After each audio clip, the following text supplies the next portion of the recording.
বিসমিল্লাহিৰ ৰহমানিৰ ৰহিম। হযৰত উবাদা ইবনে সামিত ৰাদিয়াল্লাহু তাআলা আনহুৰ পৰা বৰ্ণিত আছে যে ৰাসূলুল্লাহ সাল্লাল্লাহু আলাইহি সাল্লাম ইৰশাদ কৰিছে, জমিনৰ বুকুত যিকোনো মুছলমান আল্লাহ তাআলাৰ ওচৰত এনে কোনো দোৱা কৰে য'ত কোনো ধৰণৰ গুনাহ বা আত্মীয়তাৰ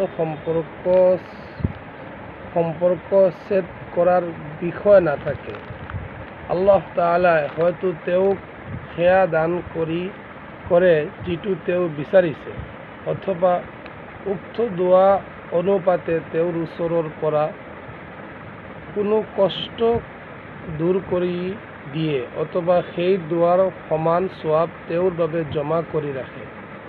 এজন লোকে আৰজ কৰিলে বিষয়টো যেতিয়া এনেকুৱাই যে দোৱা অৱশ্য কবুল হৈ থাকে আৰু তাৰ বিনিময়ত কিবা নহয় কিবা অৱশ্য পোৱা যায়, তেন্তে আমি বহুত বেছি পৰিমাণে দোৱা কৰিম। ৰাসূলুল্লাহ সাল্লাল্লাহু আলাইহি সাল্লামে ইৰশাদ কৰিলে, আল্লাহ তাআলাও বহুত বেছি দানকাৰী। তিৰমিজি।